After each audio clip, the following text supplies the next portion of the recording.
Athos, the world of Dark Sun, was once as pleasant as any other, but after many thousands of years, powerful mages found ways to gain power through draining the planet's vitality. At their zenith, these wizards caused the sun to transform from a pleasant yellow glow to a raging crimson fireball on the horizon. The seas evaporated and were replaced by huge basins of silt. Hello YouTube, and welcome to the first episode of Vin Plays Dark Sun Shattered Lands. I love this game as a kid, and seeing that we have a lot of time now in quarantine, I decided, why not let's start a let's play, and let's revisit this game. So the first thing we're going to want to do is to create characters. So I'm going to do that. Let's go ahead and create our party. First off, I like to start off with an intelligent character. I believe it creates more speaking points when you talk to NPCs. So the most intelligent characters are halflings here, and I believe the elves are also amongst the most intelligent characters. So actually, let's double check. So halflings, okay, they go up to 20. So elves might be the most intelligent characters here. So, and bear with me, it's been a long time since the last time I played this game, so I'm not sure. Okay, so elves go up to 21. Okay, so let's be an elf. Alright, so I typically like to start off with a wizard or a spellcaster, so let's go ahead and start with a preserver. They have some very powerful spells, particularly towards the later levels. We could also be, actually we're going to need a thief, and with an elves have pretty high dexterity, so let's go ahead and make him a thief as well. And we could either make him a fighter or a ranger. They each have their own benefits. Fighters actually get faster. They get more movement points the higher the level they get to. But rangers get spells towards the higher level, I believe. They get clerical spells. Clerical or druid spells. You know, since this is going to be a spellcaster, let's go ahead and make him a ranger. And let's go ahead and make him an air. Make him specialize in air, in the air element. Sorry about that. And let's change his psionic discipline to metabolic. For the most part, I like metabolic over the other psionic disciplines. The other psionic disciplines are more of an offensive spell category that have more offensive spells, but the metabolic has more defensive spells. And for the most part, I like to stick towards melee to do most of my offensive, to do most of the damage in this game. So let's go ahead and I like to max out my stats too. Makes things a little bit easier, so let's go ahead and max out our stats.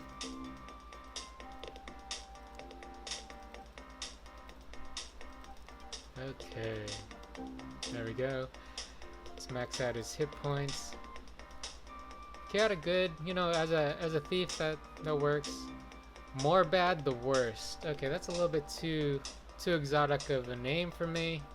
I am actually an office worker, so let's go with office names. You will be Roger. Our leader, Roger, the preserver, ranger, thief. Okay, there we go. All right, let's make our second character. You know, for the sake of equal opportunity hiring here, let's make it a female. Yeah, sure. Let's go with a dwarf here, and let's keep her a fighter. And actually, you know, she could be a cleric and a seances. That'll work. So let's go ahead and look at our. We already have an Earth air sphere. So let's make her. Let's make her fire. All right. So she'll have the fire element, and okay. Let's max out her stats as well. I believe that yeah, dwarves have high constitution. A little bit stronger and higher constitution, which doesn't really mean much in this game. If they ever need to be resurrected, they could be resurrected more. You lose a constitution point every time you're resurrected, but yeah. Alright, and let's make you let's make you neutral good. Sounds good. Mistra, no, that's way too. That is again way too crazy of a name for me. Let's go with Claire. Alright, a dwarf, our clerical fighter, Scionsis dwarf Claire. You are our second in command. And let's go with another character. Let's go with a male. Actually, I like moles. They're pretty good early in the game. Half giants and moles actually early in the game. They're probably the strongest fighters in the game, so they really help you out early in the game. So let's go with a mole here. Let's, you know, for the sake of variety, let's go with a druid. That looks like There we go, Scionsis. There we go. Yeah, let's go druid. We'll go druid and a thief, because that's the only option we have. So okay, we could either choose earth or water here for variety. Let's go with water. Alright, I'm gonna max out my stats. Yeah, they're pretty strong at 22. They're only second to half giants in this respect.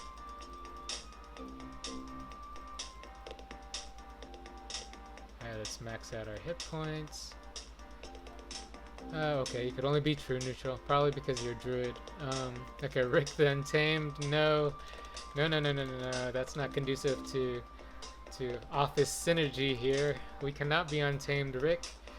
We will call you Gene. So Gene, the druid fighter thief, are part of our muscle in this group.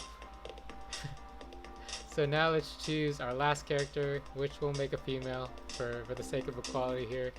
And then we're of course going to choose a half giant, and we're going to choose a gladiator. So gladiators are pretty single-minded in that you can't multi-class with a gladiator. So, but you know they are the strongest fighters. So very early on in the game, when we're in the pens and when we're fighting in the arena, they are the best. More or less, they are the best class for that early on. And of course, we're going to choose the metabolic psionic sphere.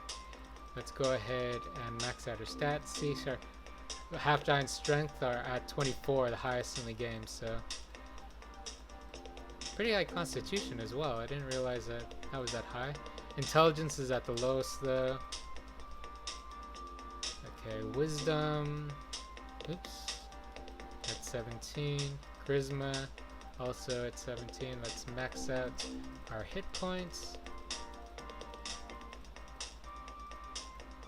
And let's actually make her. There you go. Let's make her as goody two shoes as we can. So there we go. And of course we can't Mistra. What a crazy name, Mistra. Let's go ahead and we will name you Gertrude. There you go. You have Gertie here. Gertie, our gladiator. And actually, did I? Yeah, no, I didn't. See, so I want to also give Jean here the metabolic psionic discipline. Okay, now we have our happy crew of office workers. Let's go ahead and start the game. By the order of the mighty and omnipotent king Tectatitle, all slaves fit to carry a sword shall fight in the arena. Death shall be the gladiator's payment for weakness. Let the games begin. And there we go. Up, and now we're getting to fight. That looks actually like our party. This is a stock photo, by the way. Well, not a stock photo, but this is a static image. It never changes. It never adjusts to whoever you pick, so.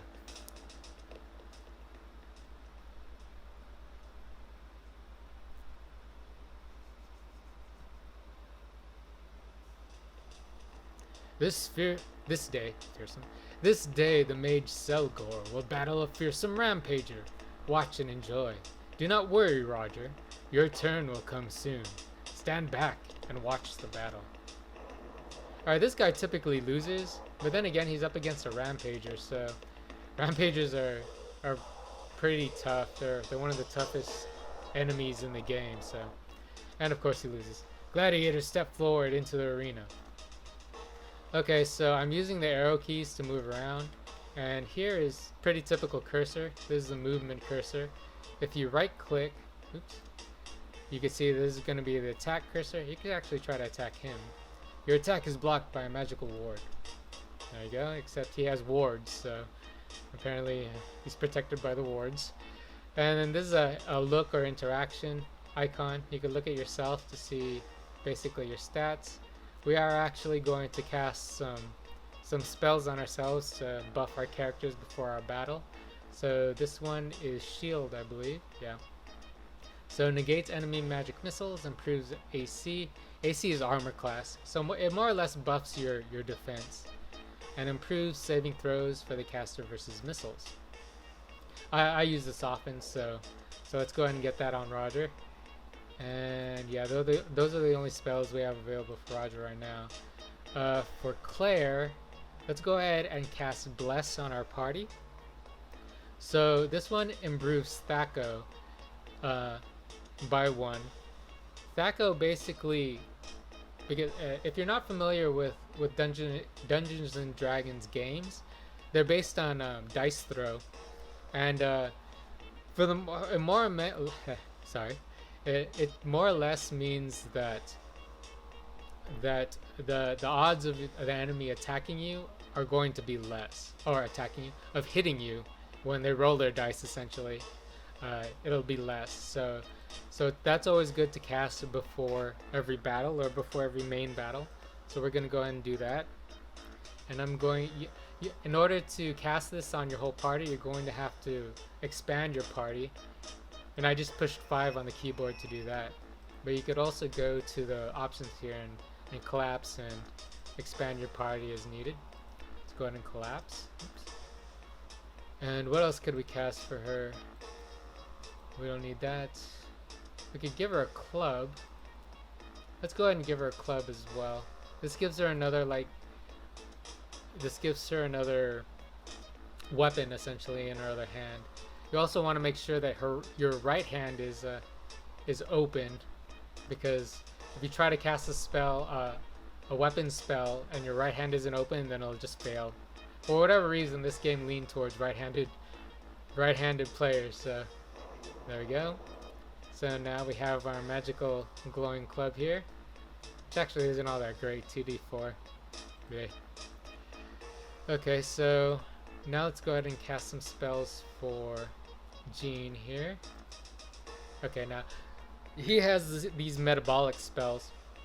So these more or less, this is biofeedback, so it increases your armor class by 1 and damage attacks by 2. So this is really good for defense, so we're going to use that. And this is another defensive spell as well. Transforms Scioncist's own skin into a random type of armor. So this will improve your AC as well. And I like this spell as well. This is Graft Weapon. So it gives a 1+ bonus hit to whatever weapon. It more or less melds the weapon in your hand into your own body. So almost like an Army of Darkness with the chainsaw, the guy's chainsaw hand. So, and I believe Claire should have these spells as well. Okay, she doesn't. She's probably not leveled up enough yet. But Gertie here does have the same spells. So we're gonna, come on. There we go. It's not always a guarantee that the spells will work too, depending on what level you're at. So now that our party is all buffed, let's go into the arena and have our first fight. Citizen Draj, before you is a handful of gladiators. Watch and be entertained as they fight to the death with denizens of our land. Behold the gift of your king Tectutitle, vicious defender of Draj, the gift of battle and death. Monster trainer, release your horde. Okay, and here we go. We have pretty standard grouping of sligs, I believe. Yeah, these are sligs, and we have a screamer beetle. So we have the option of, actually, never mind. I typically like to get the jump on enemies by shooting them with a ranged weapon or a ranged spell. Yeah, and Roger does have a bow and arrow, so we could have done that. But anyways, let's go on and attack. We probably want to get rid of the screamer beetle first, just because it could cast spells. And there you go, that was easy. So Roger, let's go ahead and see what you could do. Okay, Claire. Alright, Gertrude should clean up, right? Okay, never mind. Come on, Gertrude. Come on, guys. There we go. Nice hit. Sweet. Alright. That was too easy. Perhaps these monsters would be more of a challenge. Yeah, if you take out your grouping of monsters too quickly, then they tend to send more at you. So, and here we have a couple of 3-creen. These are sand howlers. Yeah, sand howlers, and we got another screamer beetle. So as a priority, we want to get rid of these 3-creens first, particularly the ones with these staves, because they could paralyze you. And once you're paralyzed, it's really hard to get out of it. So for the most part, you want to take these guys out first. And then second, you want to take out those sand howlers, because those sand howlers could actually cast a spell called Charm. And it's, you know, it hardly ever hits, but when it does, it's real pain in the ass. Because once one of your party members are charmed, then they basically attack your party, and you're going to have to, more or less, you're going to have to knock them out. And sometimes when you're trying to knock them out, you just end up killing your member.